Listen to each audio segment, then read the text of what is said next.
Autour du drapeau, le préfet du département de Sikinsi, les élus locaux, toutes les composantes des structures de l'État et les entités représentatives de la population. Ce moment qui marque le traditionnel salut aux couleurs tous les premiers lundis du mois est également la première rencontre officielle de l'année 2025 entre le préfet et les populations. Joie des retrouvailles, mais surtout occasion de formuler les vœux pour le développement de Sikinsi. C'est de raffermir les rapports entre les différentes composantes de la population et entre nous pour l'évolution positive des activités dans le département. Le préfet engage les fonctionnaires et agents de l'État à œuvrer pour des services de qualité.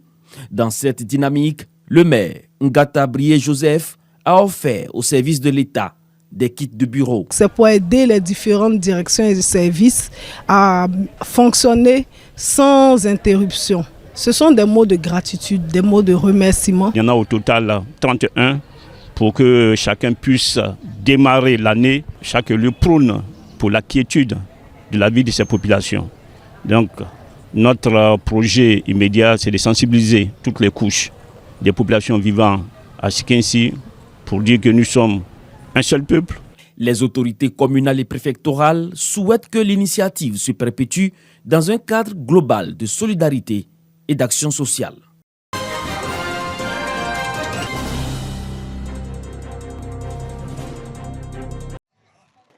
Des explosions de lumière et de couleurs dans le ciel de Satama Sokora, localité dans la région du Hambol. Pour célébrer la nouvelle année, de nombreux habitants sont venus assister au spectacle offert par la municipalité à l'esplanade de la mairie.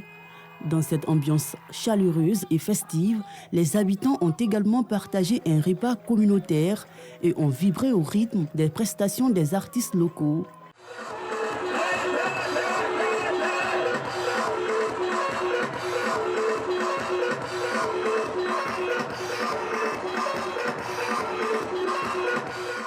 L'initiative vise à renforcer les liens entre les membres de la communauté, selon Bassatigi Fofana, maire de Satama Sokora. L'année 2024 s'est écoulée avec ses difficultés. Nous avons bénéficié de la confiance donc, de la population de Satama Sokora. Avec vos prières, je pense que nous faisons ce que nous pouvons. Nos prières, c'est que pour la nouvelle année qui commence, ce qui a été réalisé en 2024 soit triplé. Et faites-nous confiance. Nous sommes en train de nous donner les moyens pour faire mieux que 2024. Il a rappelé dans son discours l'importance de la cohésion sociale et l'engagement de la municipalité pour le bien-être et le développement de la commune. Satama Sokora entre dans la nouvelle année avec la joie de cette nuit de communion et de lumière.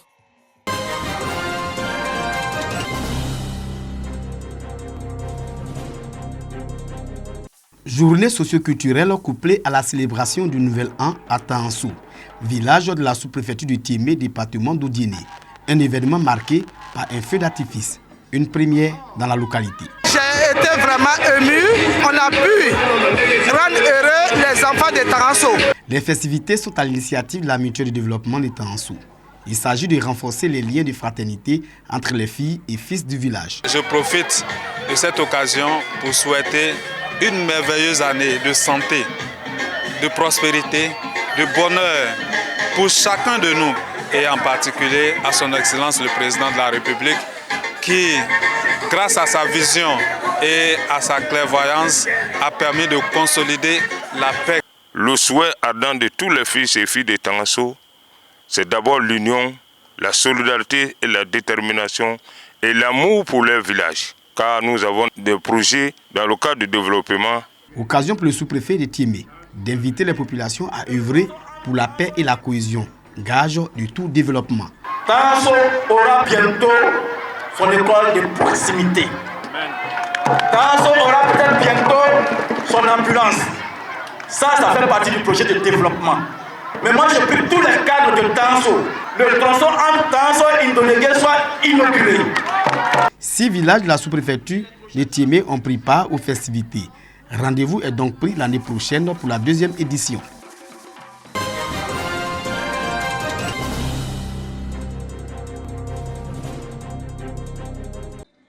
Six logements construits sur une superficie de 800 m² sont officiellement remis aux enseignants de l'EPP Kouara, localité située dans la sous-préfecture de Katioula, région du Hambol. D'un coût global de 48 millions de francs CFA, ces logements maîtres sont le fruit des efforts de la Fondation Tous Unis pour Cocody. Pour la mutuelle de développement du village et les autorités éducatives, ces infrastructures viennent soulager les enseignants qui avaient des soucis pour se loger. Offrir un logement à un enseignant, c'est le mettre dans les meilleures conditions de travail.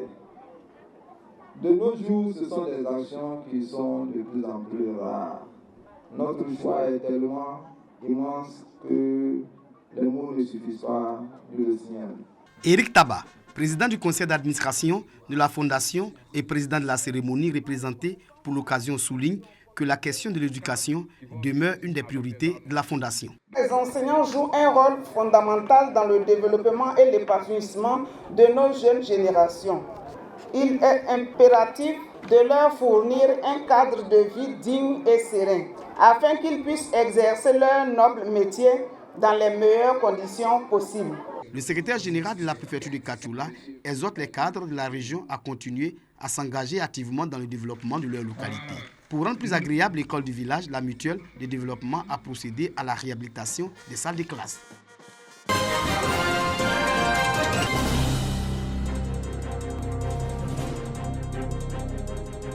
Hôpital général de Kaniasso. Une nouvelle ambulance médicalisée remise par le ministre-gouverneur du district autonome du Denguélé au nom du gouvernement pour contribuer à une meilleure prise en charge sanitaire des populations. Une action qui vient compléter le renforcement de l'offre de cet hôpital avec notamment une nouvelle maternité avec un plateau technique amélioré et un bloc opératoire. La santé des populations, une priorité pour le gouvernement. Et nous remettons ici aujourd'hui en votre présence les clés de l'ambulance médicalisée à monsieur le préfet du département de Kaniasso. Pour le président, ce qui lui est le plus cher aujourd'hui, c'est de voir les fils et les filles du district du Denguélé unis pour les objectifs de développement. À Madinani, l'heure est également à la joie. Une nouvelle ambulance est aussi remise. Ces deux ambulances remises dans le district autonome du Denguélé rentrent dans le cadre du partenariat État de Côte d'Ivoire Fonds mondial. Il s'agit au total de 20 ambulances médicalisées financées par le reliquat de la subvention allouée pour la lutte contre la pandémie de Covid-19.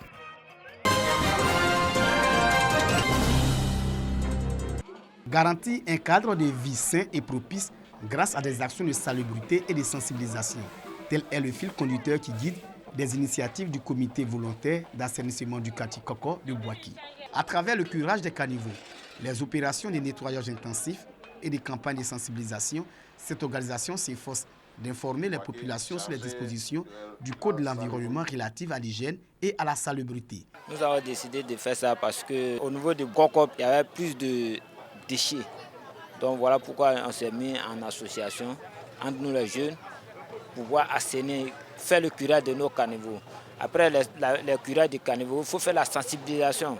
Cette initiative qui s'inscrit dans les priorités de l'équipe municipale de Bouaké est saluée par le représentant du maire. Il faut les féliciter pour ce qu'ils sont en train de faire. C'est ce qui va nous aider à vivre dans la propreté, dans la santé. Et ça va droit dans la vision du maire Amadou Koné, qui veut que la population de Bouaké vive dans un cadre propre, que la salubrité soit une réalité. La journée de salubrité organisée par le comité volontaire d'assainissement du quartier Koko lance un appel à une prise de conscience collective des populations en adoptant des gestes responsables au quotidien.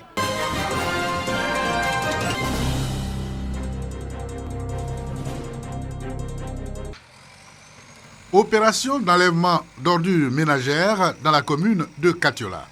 Cette initiative de Thomas Camara, député maire de Katioula, vient en prélude aux fêtes de fin d'année. Objectif, redonner une belle allure à la commune. Nous avons mis en place à la mairie une pratique qui est d'écouter la population. Il est ressorti de toutes ces écoutes que les populations sont désireuses d'avoir une ville propre, sans ordures. Elles sont également désireuses d'avoir des rues reprofiler dans la ville pour faciliter l'accès au logement. Et donc j'ai engagé des actions dans ce sens. L'opération restera certainement dans les habitudes des populations. Chaque week-end, on verra des équipes à la tâche. À travers cette initiative, le conseil municipal s'engage pour le développement durable dans un environnement sain. Le maire de la commune, Thomas Camara, exhorte donc les habitants à collaborer avec le service technique de la mairie en signalant des dépôts sauvages.